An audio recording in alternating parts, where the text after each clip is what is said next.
You're listening to Range Minded from Independence Indoor Shooting. Before we get started, make sure you connect with us on Instagram and Facebook at Range Minded Podcast. We really do appreciate the support.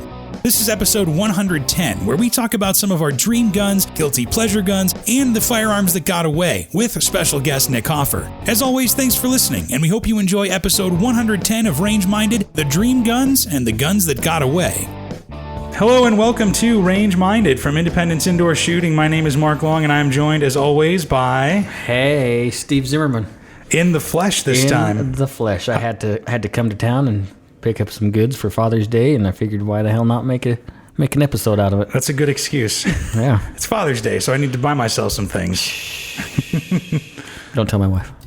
She doesn't listen, does she? I hope. Well, maybe not. I don't know. She might start. Well, let's finish. We got a guest here, too. We do have a special guest. Yes, that's true. Who's joining us now? Do I still count as a guest?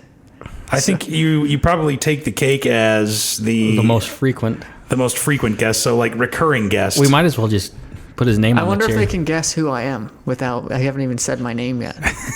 If we were live, we could easily say, guess who this person is, and get a free range pass or something like that. Well, for the people who don't know, I'm Nick Hoffer with Hoftac Industries. There we go.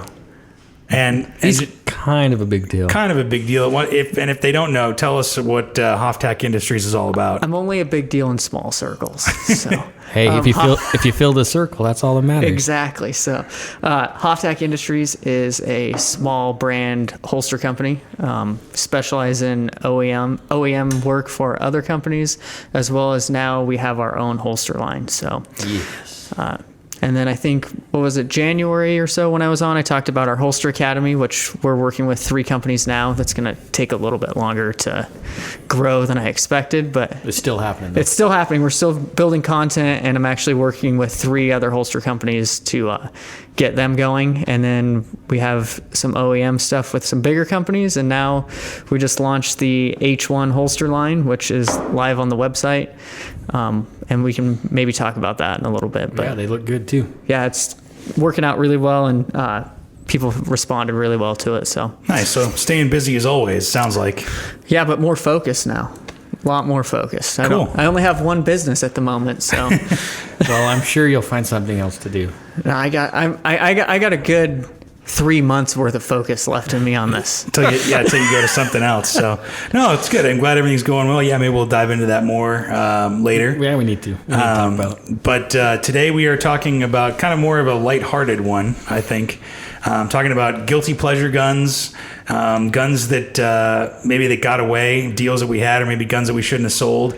And I'm not going to lie. When you said guilty pleasure, like you brought this up, I was thinking something like, is this something I'm alone at night in the dark basement thinking about? Fantasizing about guns? That sounds a little odd, but... No, but we talk about, the practicality of guns, talking about CCW pieces, talking about, training and all that kind of stuff. Right. But at the end of the day, guns are still fun to shoot. And there's nothing wrong with owning a firearm or a dozen firearms just to say that you have one. Or let's just say a dozen. Let's start with a dozen. But just to say that... I feel underarmed at the moment. You've got We're starting at a dozen. I feel underarmed. You've got 2 arms. He's got 2 arms. Sounds like you guys have a lot more. Couple. But do safes float? There's only one way to find out. I think I have found out. Just so everyone knows, I'm pretty sure Steve stores his safe underwater because he's always talking about this boat accident that's happened. Oh, you've almost picked up on the pattern. It's almost like I'm making up stories. There's a lot of lakes in eastern Idaho. I know that much. Well, it's not Minnesota, but there's a few. There's a few. Not 10,000. Is it a land of 10,000 lakes? I don't remember. I've only been there once, and that was enough. I've never been to Minnesota. And it wasn't last week. I was going to say, this seems like a bad time to visit, so your guns might be safe. Yeah, this was a couple years ago when it was still normal. Yeah. Ish. Probably still cold, too, either way. It was not... Yeah, it's not a place I would visit often. No. I guess that's the best way to put it. There's guns are fun, and there's no reason that you can't have a gun just for fun, or as a range toy, or because you saw it in a movie or a video game and you wanted that. Yeah. That's something thunder? I wonder if that was thunder. It's a rainy day here in the Treasure Valley, so that was definitely thunder. Yeah, that was too boomy to be full auto fire. So you just mentioned that. I had a really good idea of one of the guns I want to talk about because of a video game. Was it Burst of Thunder? Or just No. It was right before that happened, and I actually was looking at it out here on the wall before we started. Oh, so we have one here. Yeah, you have one. Even better. Yeah, but we were going to just talk about, I don't know, kind of free-for-all with just guns that you wanted or guns that maybe you got and then didn't want, or maybe, like you said, you got it because you found a good deal today that you... I was willing to let go to a customer. In fact, maybe I used that as a selling ploy to talk him into buying it. Well, it sounded like you couldn't pass it up if he wasn't going to buy it. I was absolutely willing to buy it. I feel I would have too. That's a great deal. It's a smoking deal. Well, let's start, Mr. Nick Hoffer. What's the gun out there that you would want just because you saw it in a video game? The one on the wall that I saw in Call of Duty was the Keltec KSG. Oh yeah, that's on my list too, man. And that was 6-7 years ago, I think, so when it came out, and it was in Call of Duty. And then I went from the KSG, because I just saw it, and I was talking to the guy out there about it, and I was like, man, the price has really come down on those. I could actually afford it now. You remember when they were like $2,000 or something? I didn't know they were $2,000. And it was ridiculous. And they when didn't first function right back then. That first generation was awful. Yeah. That was the best gun in the game. Oh yeah. And then it was that SRM 1216, that shotgun. That was the next one because it was from Boise and it was in Call of Duty. Yeah. I had to have it. I actually bought one of those. Did you? Oh really? Yeah, I bought one because I worked with the distributor for them. Yeah. And I was in their office and he had one sitting on his desk and I was like, what are you guys doing with that? And he's like, yeah, we sell these. And I was like, I'll take one. Can I have one? I'll take two. Yeah, and, right. And it was like $2,500. Did it function though? Like, did it run? Well, yeah, it functioned because it only ran like 4 shells in each tube, and you had to manually crank it. It was not like the game where you could just like crank out boom, boom, 16 boom, boom, boom. shots Yeah, in a And it row. would automatically rotate through there. And you start to notice when you're playing the game, the hand actually does rotate the shots, but it's way faster than me. You just needed more practice. Yeah. Yeah, you could have trained to be as fast as Call of Duty. It was fun. Actually, I don't even know if I still have that gun. How are you not sure if you have it? Because I have a safe just for shotguns. Did you fall in the water? No, it's in my parents' garage because I've moved so much. I decided not to move them around. And you're saying that a dozen you feel underarmed? Shotguns are different. Shotguns aren't real guns. They're not. They don't count because they're like I have hunting shotguns. I got like a shotgun for each now type of hunting. the excuses start. Yeah, see, wow. See, if I ever get justifications. married again, I'll have good excuses on why I have so many shotguns. Right. I suppose so. Yeah, no, I remember when I first saw the KSG and I held it in my hands and stuff. I'm like, that is a cool shotgun. I don't care if it's tacky and tactical or whatever. I'm like, this thing is cool. I've always wanted one. I have to admit, I've always wanted one as well. I remember because Jeff and I have worked together before I've known Jeff for a long time, the gunsmith. Yeah. And when we were in Idaho Falls working, he's like, oh, that piece of, he's like, don't ever buy that thing. It's completely worthless. It's junk, yeah. They never run. They're impossible to tear apart. And those Gen 1s were a nightmare to pull apart. Yeah. But it sounds like they've got them figured out. I mean, if John Wick can use one, why can't I? That's true. You're like the John Wick of Idaho, so. John Spud. John Spud. But I mean, the only thing I've heard is that they kick pretty hard, or like your shoulder gets tired. They're kind of after light. 16. They are kind of light, so they don't absorb the recoil. all that when you much. shoot them, they're kind of different. Yeah. The problem is this: you don't just shoot like 3 rounds. No, you keep going. You shoot 16 rounds out of them because you can. And you can put the mini shells in there, right? The those Aguila mini those shells. Aguila mini shells fit, so you have like 24 or some ridiculous number. That's amazing. And I have to hand it. We've talked about this before. Is that Keltec is what it is. And they have some neat guns. They're I think they're forward-thinking innovative. and very innovative. Yeah, and that's kind of the cool thing about Keltec. Say what you will about maybe the quality or the workmanship or whatever. Or the There is some things that are ideas, lacking but sometimes like in their the PMR 30. Like I had to have one of those forever too. Yeah. And the CMR 30 is the bomb. My buddy's got one of those. We went out shooting in the desert, and it's just ridiculous. Flat shooting. I also like what's the 9mm with the that's like collapsible. Oh, the Sub 2000. Yeah, the Sub 2000. Like that's a neat gun. I've had 2 of those, and it's a great backpack gun. Yeah, they work, and there's nothing fancy about them, nothing special. But And I've never had any issues until I blew up the barrel in mine. You blew up the barrel? I got some bad ammunition. It's a long story, but it was not the failure of the firearm. Hand it was loads. all my. No, they were. Well, let's just say I can't say where I got them from, but they were They were picked up from somewhere else. Were they not Sammy sanctioned? They were commercially reloaded.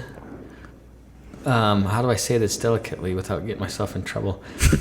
You don't have to tell us where they came from. I just acquired them, and they needed to be properly disposed of, and so I was the guy that chose to dispose of them. Understandable. And there was a reason why they needed to be properly disposed of, and not by me. And not by not shot. And your Sub 2000 also got disposed of in the process. Yeah, we were. That's okay. That happens. I replaced the barrel. It's all good. Speaking of video games, though, so my whole I guess formative video game with guns was GoldenEye from back in the day. Yes. And I mean, it's funny because I went back and played it a month ago during quarantine. Because what else are you going to do? On the 64, right? Yeah. And to be able to see what the guns they based them off of, the RC P90 looks nothing like the actual P90 that it was based off of, but it's kind of spiritually the same thing. But that was where I kind of formed my interest in guns. So the PS90, I guess, would be one that's on my list. That I mean, I don't really have a specific use for, as it's kind of too expensive and ammo is expensive. Well, but that gun's really intriguing. It is. It's a super cool gun. Does it come in gold? I wish. You can send it to somebody, and Jeff can Cerakote it here gold. They actually Cerakote makes a shiny gold, like a plating. Really? It looks like it's a real. Yeah, we could do it. That sounds like I need to buy another AK. I was going to say gold-plated AK. We both went there. But no, a PS90, I mean, that was one of the first guns I ever saw in real life, too. Going into a gun store and oh, man, that's because then you watched, was it The World Is Not Enough? I watched a lot of James Bond as a kid. And so that was, and they had P90s everywhere in that movie. And I was like, man, that looks so futuristic and blah, blah, blah. And I was a big James Bond fan, but I was always distracted by the gadgets. Oh, yeah. I wasn't caught by the guns. I was distracted by the gadgets and the stuff shooting out of the car. And or the Z4 that you could drive on his remotely on his watch. I thought it was a phone. I thought it was on his phone. It might have been the phone, yeah. But it could have been the watch. I'm not a huge James Bond guy, so. Oh, no? Yeah. No? It's not quite realistic. He was an Indiana Jones guy. It's not quite realistic, but John Wick was just fine. Totally accurate. Dude, I train with him. I know how it goes. I'm just kidding. I know. But at least I had a few places to go with when you said I trained with him, and I really reeled myself in. Thank you. Right that there. was probably a good thing. But at least John Wick, at least the shooting scenarios are plausible. Sure. Well, and Keanu Reeves being trained by Taron Butler, so at least it's plausible. And my wife will not watch action movies with me. Will not. Because we'll be watching a scene. Oh, I'm terrible when it comes back. He's hasn't changed his mag. That's revolver. He's not going to have 9 shots. When Glocks click on 3 times after they're empty. And she'll just shut up, just watch the movie. My fiance watches true crime, 2020 and all that kind of stuff all the time. And I'll be walking by because I'm not watching him with her, and they'll show a picture of a gun or whatever, and it's oh, I know it. I'll just say what it is. Oh, it's a Luger, a Walther, it's this revolver or whatever. And she goes, how do you know that? I don't know. I just do.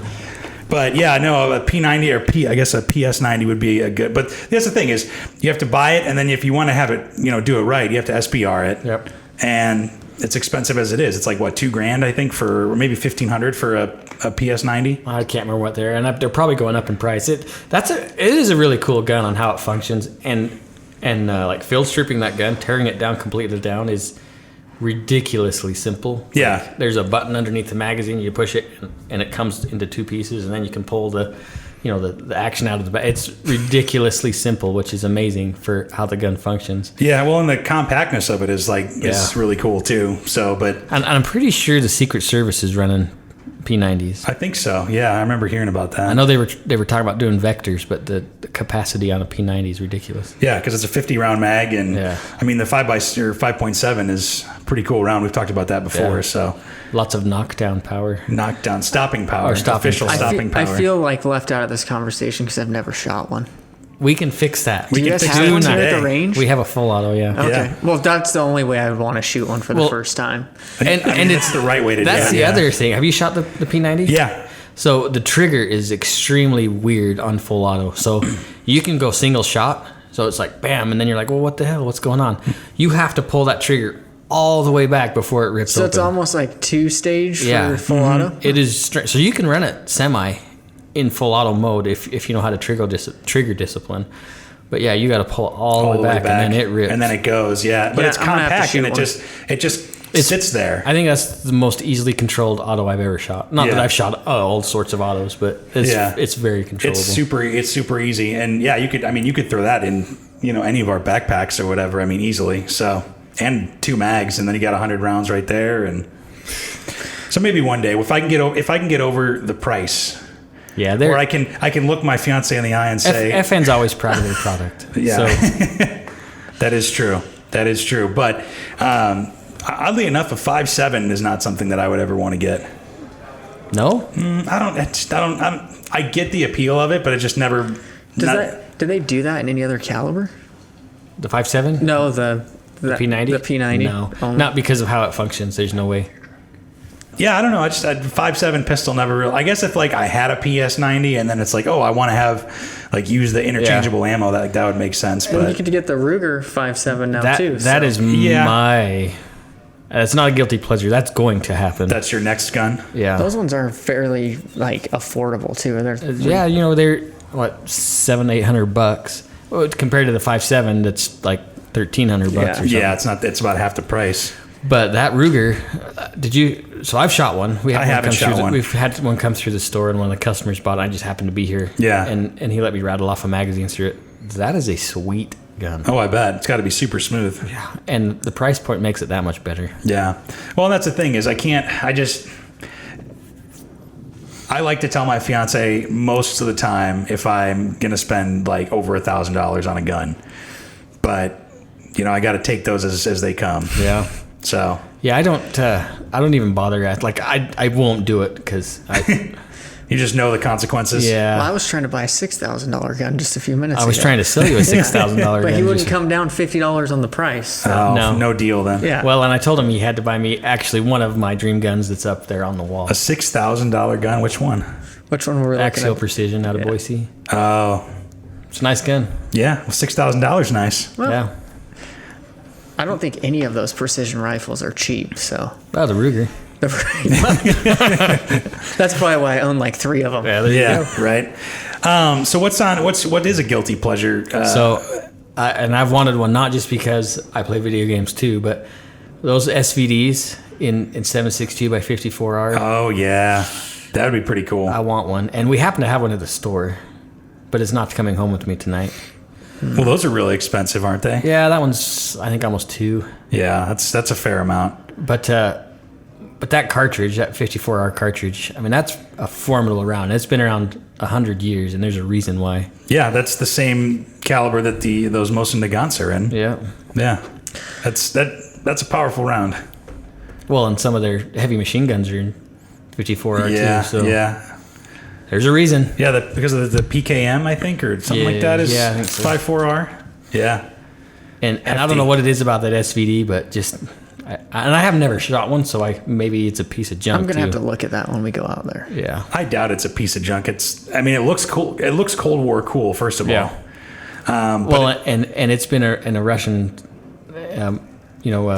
marksman rifle, or I guess it would be a sniper rifle in that caliber, not a designated marksman, but it's been in their platform for a long time. So yeah, it's been around for years and years. It's basically it's an AK. I'm actually surprised he doesn't own one because they've been around long enough. He's been dreaming about this for 50 years now. 54. Yeah, I'm not even that old. Come on. No, that would be pretty cool. I'd be down with one of those. What about one that got away? You could talk about your deal today. Oh, well, and it's these guys are going to laugh. It's it's not even that special of a gun, because it really is not that special of a gun. It was a smoking deal. And once in a while I fall into them here. So today we had a regular customer come in, and we were just kind of BSing around, and I went somewhere, I was selling another gun or something. I come back out, and he's got this Glock 43, and it's got the Meprolite sights on the back, right? So it's got those funky little sights. And the price point was ridiculous. Mm-hmm. And he's like, well, what's the best deal you can do on? And Ryan, he's like, here, Steve, you just figure it out. and the first thing I said is well, dude, if you do not buy this gun, I am buying it. So you're probably doing me a favor. saving me some money. And some of that's like a marketing ploy, right? Because I knew that would pique his interest, because you got to generate some fear of losing it. So, but it was honesty. Yeah, it was very honest. From what you said, that you were gonna buy it. I was absolutely gonna buy it, and the price point.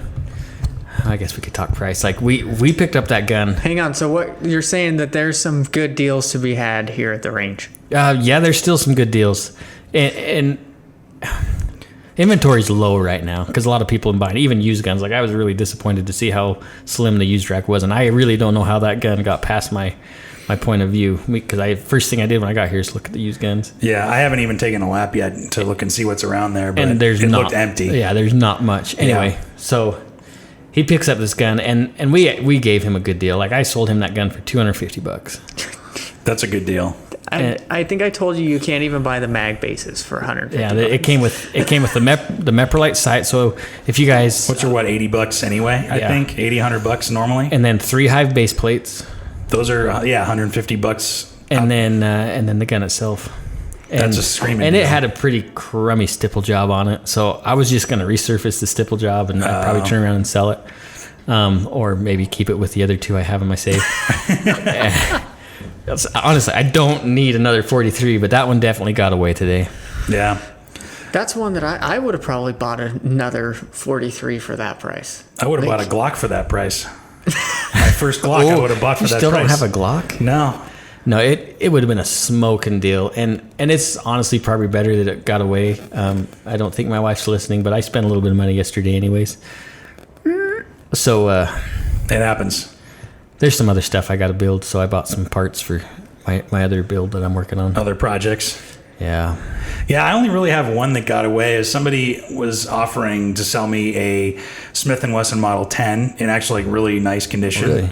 Yeah, for couple $100. Yeah, you should have taken it. And I should have just grabbed it, and I didn't, and because I just didn't have the money at the time, because I was like moving and stuff, and I'm like, man, you've heard me for months. I've said I want a revolver. Yeah, it doesn't have to be anything fancy. I just want a revolver, and I was like, I would have had one. This was like 4 years ago. Yeah, that's a sweet gun too. You would have been happy with that for your first revolver. Yeah, and it would have lasted forever. I never would have gotten rid of it. So I actually, the one gun that got away, I owned, or I did some work for this guy in Idaho Falls, and he was a gun collector. He'd been all over the world, not ever married, nothing to do, nothing to spend his money on. He worked he was on oil tankers. He'd float all over the world on his oil tankers. He's probably made a little bit of money.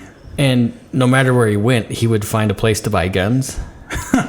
And I imagine they had to have come through, like they were all under his name. So somehow he got him back into the States, some really obscure stuff. Anyways, he had something that's not terribly obscure, but he gave me a Nagant pistol, the revolver. Oh, yeah. Yeah, those are pretty cool. That is a sweet gun. It's the only revolver I know right now that you can suppress. There might be another one out there. Anyway. So it's got like an enclosed cylinder? So what happens is a cylinder advanced, it pushes up against the cone and creates a gas seal. Okay. Anyway, so one of our customers, I'll drop his name, Alexander Crown. You guys maybe not recognize. He used to work for Gemtech. You know Alexander? I've met Alexander, yeah. Anyway, anyone listening, he writes stuff in Recoil. Yeah, he's known. Yeah. He's all right. Anyway, I traded it to him for a sight press, a Brownell sight press. That was a pretty fair trade, I think, for both of us. Sure. Doesn't sound fair to me, but okay. Well, it's a $400 sight press, so I mean, it's a pretty good deal. Yeah. And then not long after, I'm like, man, I wish I wouldn't have traded it. So last time I was here, maybe 2 times ago, he happened to come in and says, hey, Alexander, what'd you do with that? You still got that Nagant? He's like, what Nagant?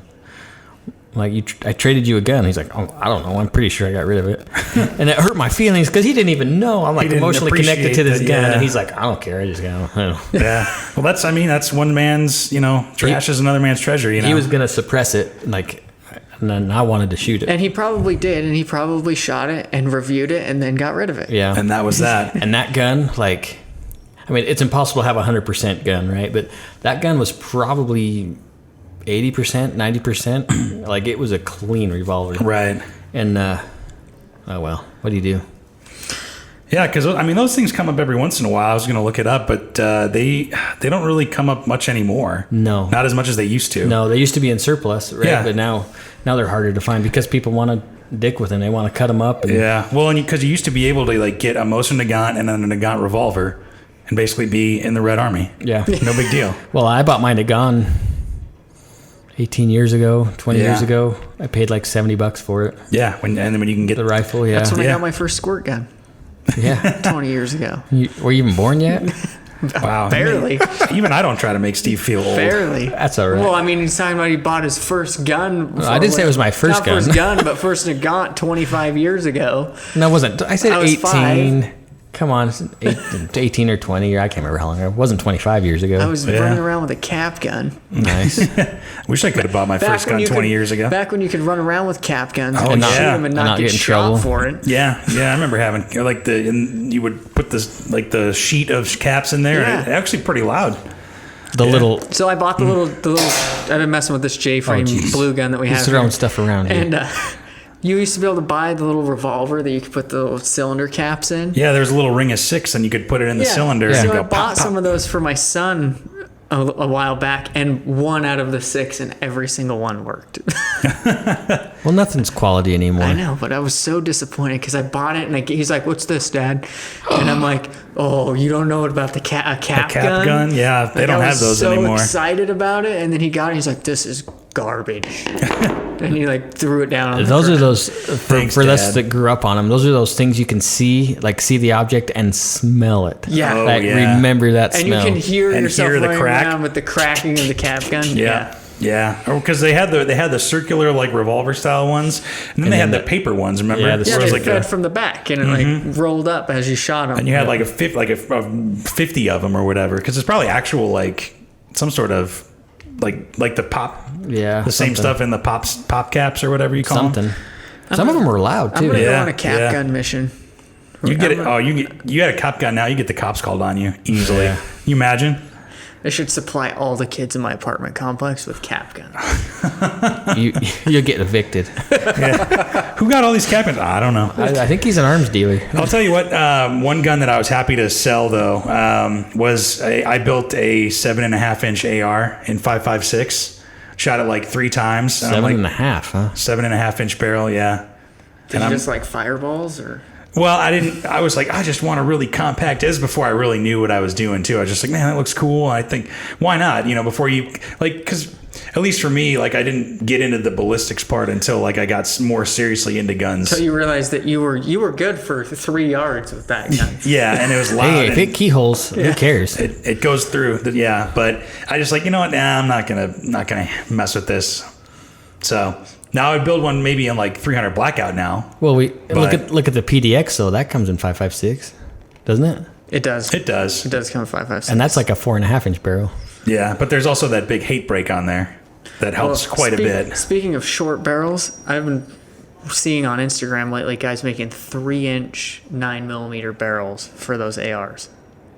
What's the point? I don't know, but there's a bunch of them out there right now. Like with the comp, it's like 4.5 inches. It fits inside of a 7-inch handrail, and they actually make now a 4-inch handrail or handguard.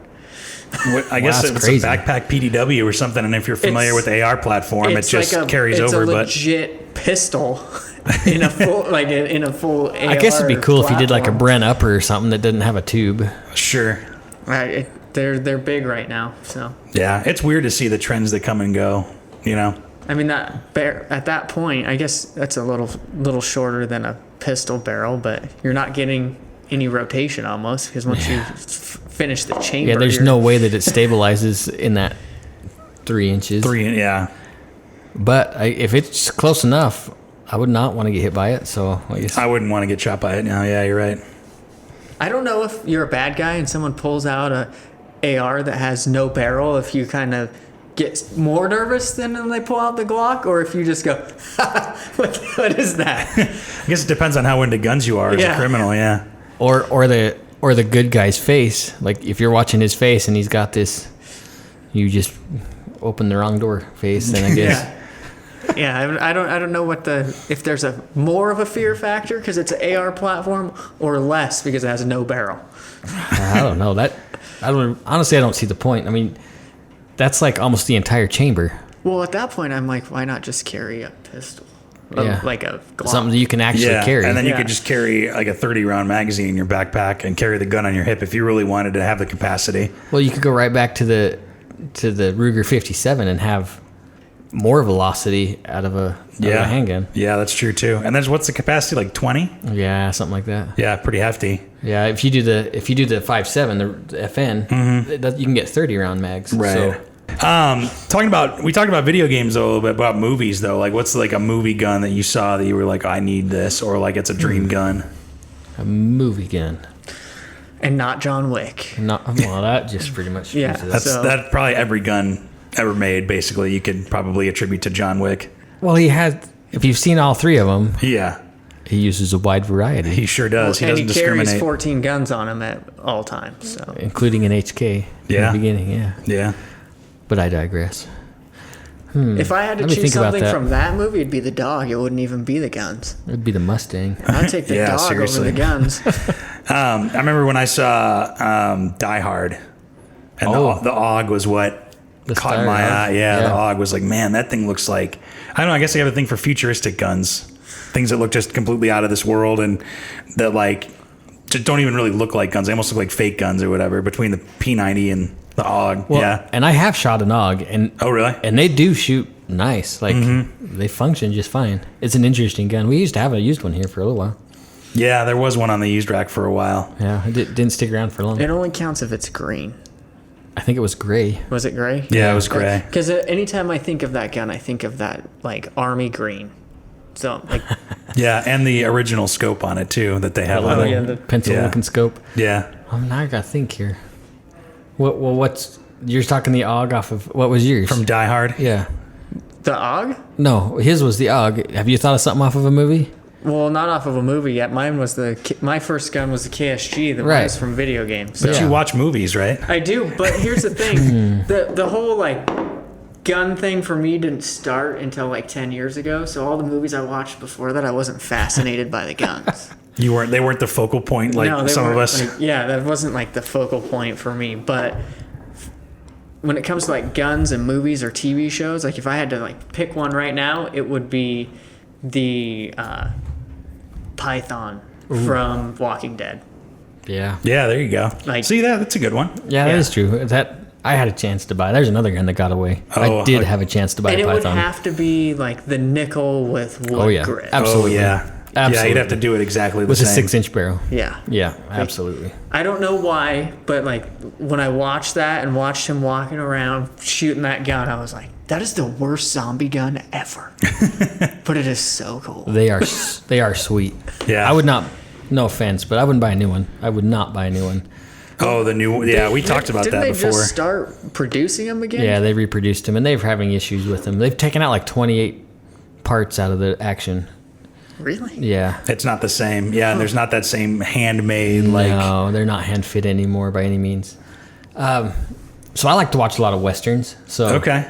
I had one similar to it, but the old Colt Lightning or Thunderbolt. I think it's the Thunderbolt pump action 45. Oh yeah.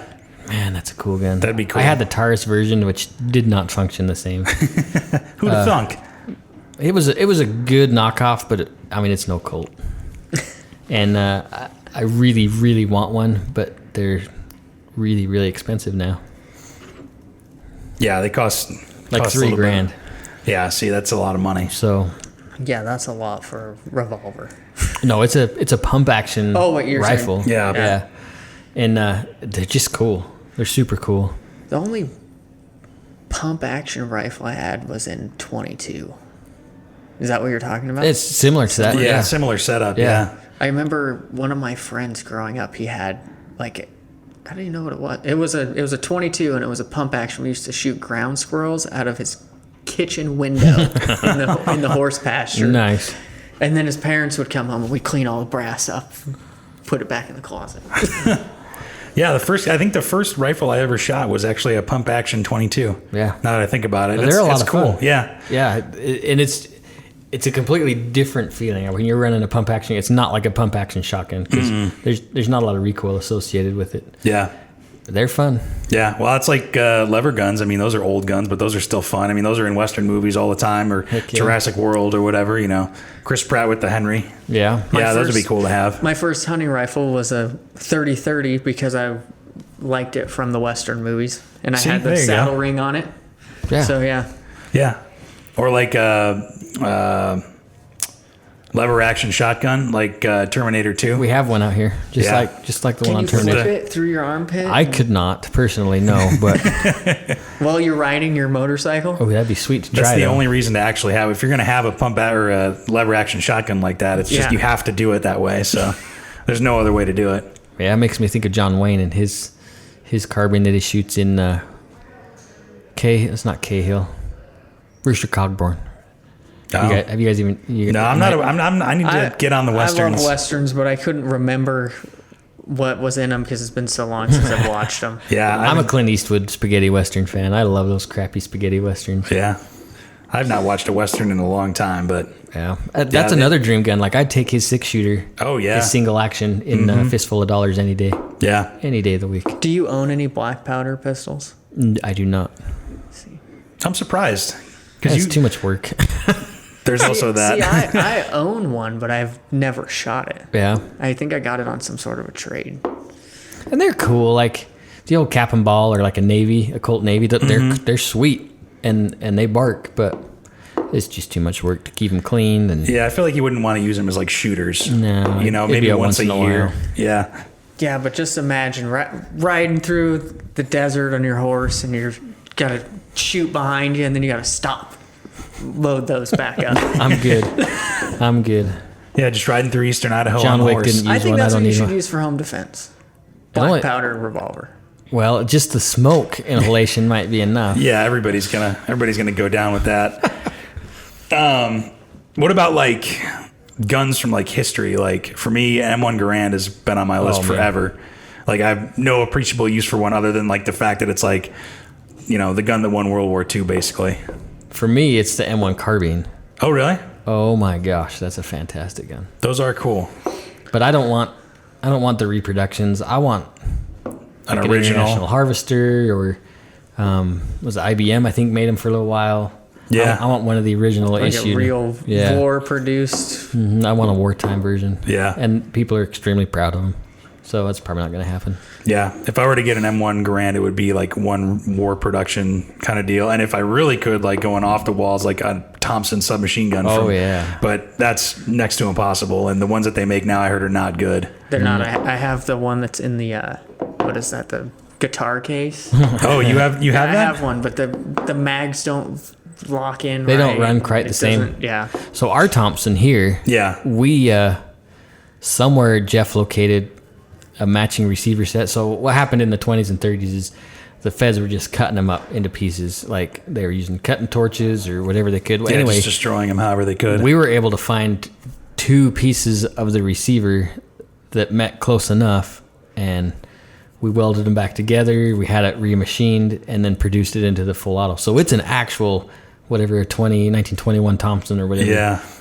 And it's not the same. You're right. The new ones are not the same. Mm-hmm. They don't feel the same. They don't. Well, it's not even fun to shoot because it's not full auto.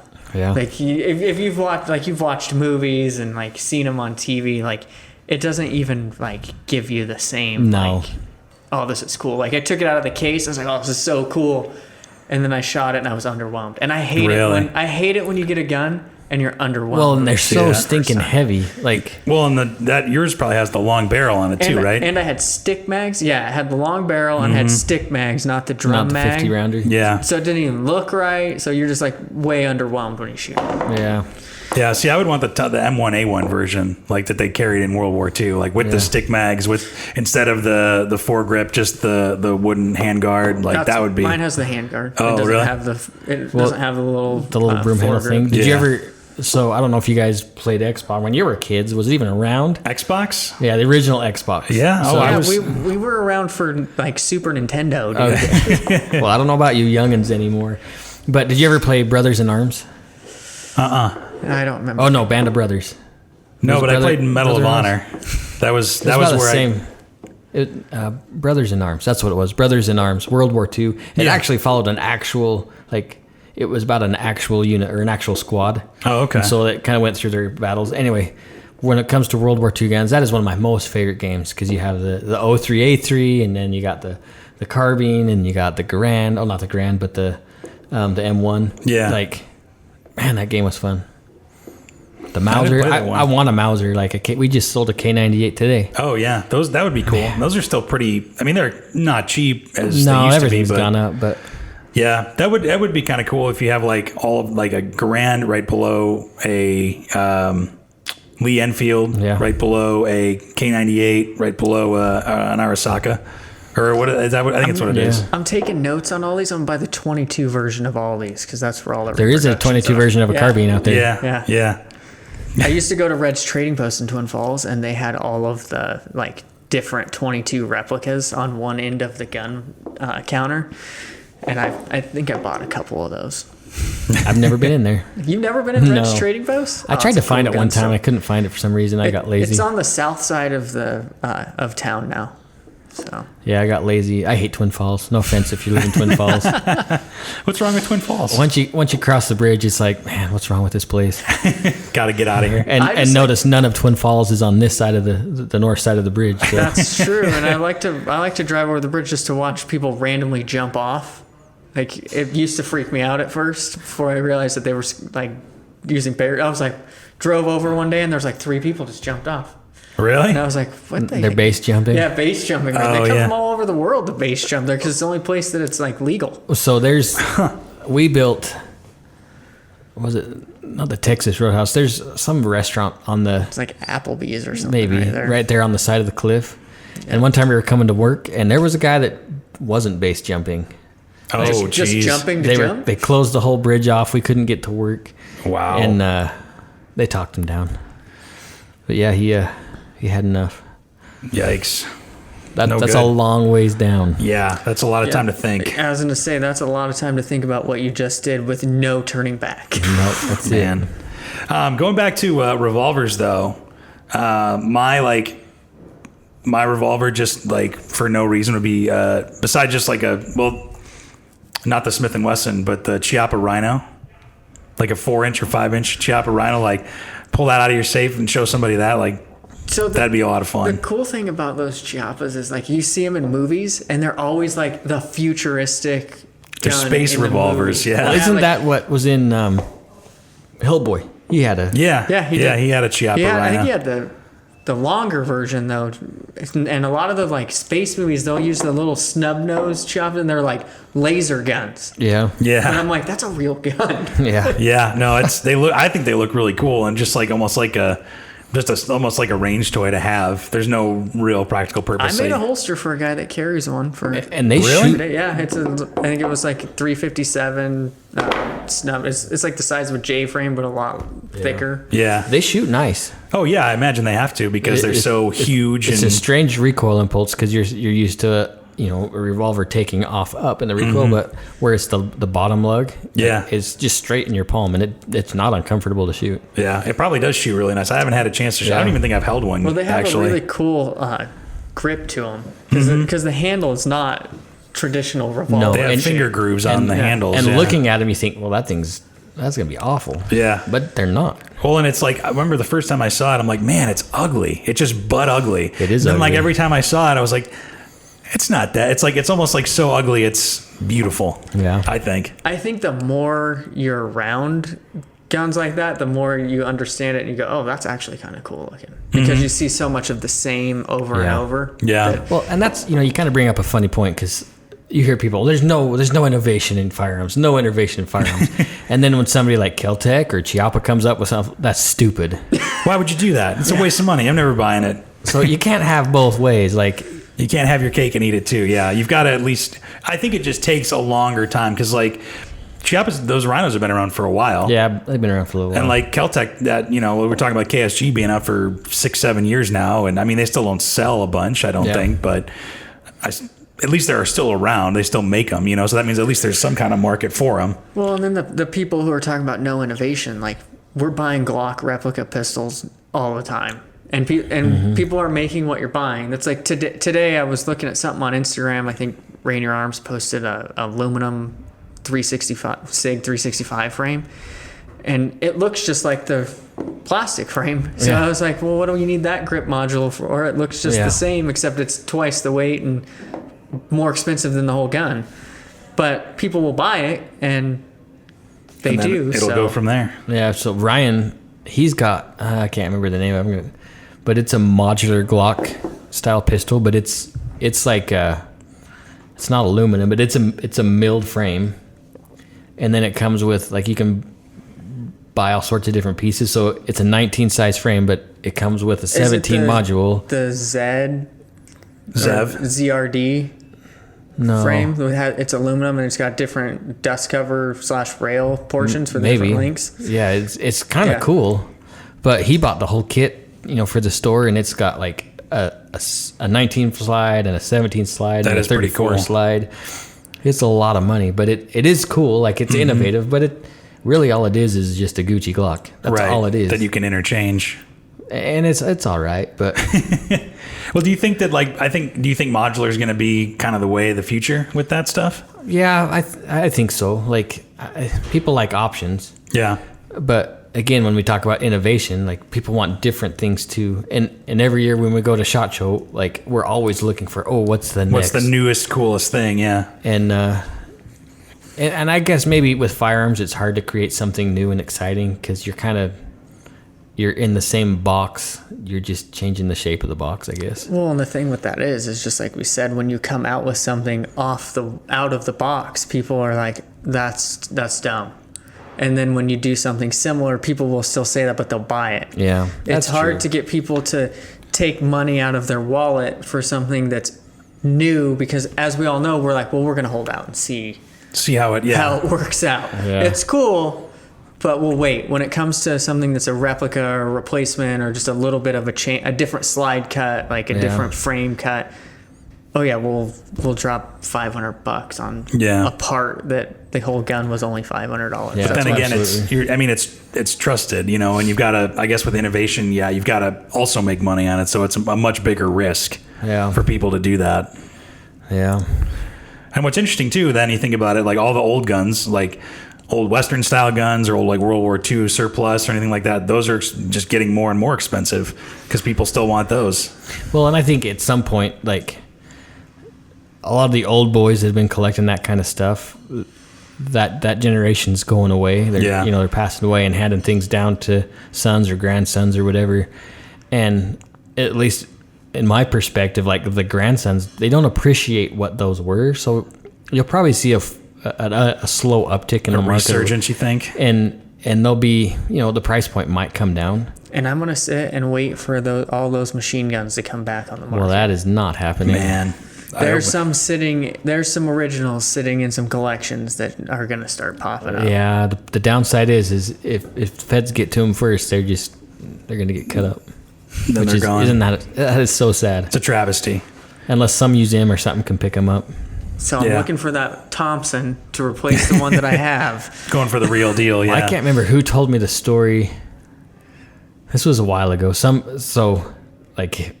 His grandfather or something was in World War II, like went all through Germany. Yeah. Well, one day they were playing in the attic and they opened Grandpa's army trunk and there's like a Schmeiser in there, a 9mm. Somehow he got back, not registered, fully automatic. Like I think there's more of that stuff floating around than we're aware of. I'm sure. I kind of hope came home on the plane. And who was? Gosh, I wish you could tell me. I'm sure whoever's listening might want me to remember who told me the story too, but you never know if the feds are listening. Yeah. But like I said, this was probably a while ago in my ventures talking to people. But yeah, they're like, just close the trunk and pretend you weren't here. Yeah. Because what do you do in that situation? He said you have two options. You can turn it in, and you're probably going to be a felon. Yeah. Because you're in a possession of a non-registered. Yeah, because you can't register it. And then, or you just shut the trunk and forget about it. Because can you even like donate it to a museum or like can you that's ridiculous. You think there would just be some kind of a safe option out because they didn't know what was in there. Like I'm sure there's an option because people walk machine guns into police stations in California all the time and don't go to jail. Yeah, for $200 they get paid for it. Get a gift card.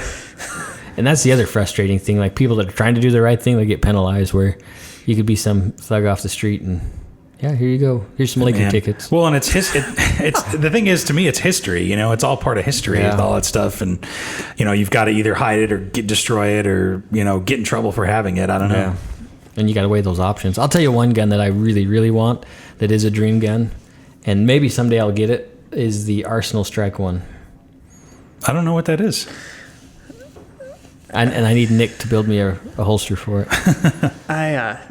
I've had one of those come into the shop. Oh, have you? Yeah, it was like a pre-production one. So is it the American Arsenal, or was it actually the European? It was imported.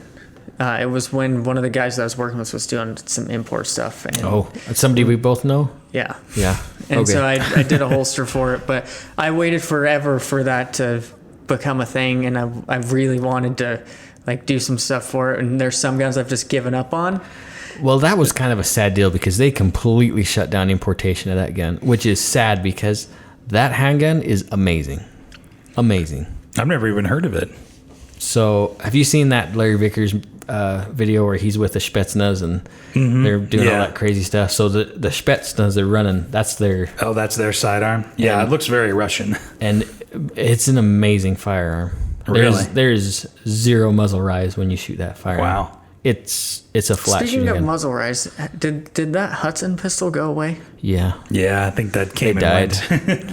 I got to shoot that at SHOT Show. I liked it. I didn't think it was a bad gun. I had a little hard time like getting my sight acquisition at first. And that was another gun I was super excited. Talk about innovation. They actually did some innovation with that gun. Yeah. The recoil system was something that was a little bit different, but it's too bad that it just kind of petered out. I don't know if they couldn't keep up with the demand or if they had some quality issues. I think maybe the price point too was painful. Was a big issue. Yeah. And maybe they rushed too quickly too big to try and get stuff out, but that was an awesome gun. It really was. Yeah, it looked cool, and I'm sure it shot cool. That was one I did really want. Really? But they just wanted too much for them. Now that we've made it back to modern guns, one of the guns that I really wanted for a long time was the Nemo Omen. That 300 Win Mag AR. And that was a cool gun when it came out too. And I wanted one of those so bad, but I couldn't. I mean, $6,000 for it, and I couldn't justify it. I was married back then, and I definitely was not justifying that because that meant I needed a $5,000 optic to go on top of it. Yeah, exactly. And I've shot them quite a bit. I know people that own them, and I've taken them out and shot them, and I love the gun, but it had so many issues for so long that I couldn't justify buying it. Couldn't justify the price. Yeah. But I know they're out now and they sell, but it was so expensive, and I love the idea of it, and I love the round, but it escaped me because I couldn't come up with the money. I remember when that's a lot of money to come up with. They came to visit us when I was in Idle Falls, and they let us shoot it in the range, and that was a cool gun. Well, Brock over at MCM has one, and his has an 18-inch barrel, and he's got the the Gemtech arrow on the end of it. Sweet. So that big can it was basically designed for that gun. Yeah, and it was one of my favorite guns I've ever shot, more than the 50 cal. When I shot the 50, like I would rather shoot the Omen than like the Barrett 50. Wow, with a when suppressor, it shoots, yeah. Like Brock's is dialed in perfect. He loads the ammo. Like it's awesome. But yeah, when it shoots, I liked it better than the 50 cal. Wow, nice. Oh, jeez. Okay. Gosh, dang it. Are you gonna take that on speaker? I'm not. Is it potential spam? Because maybe we do need to take it on speaker. It's actually my neighbor. Oh dear. Your dog got out.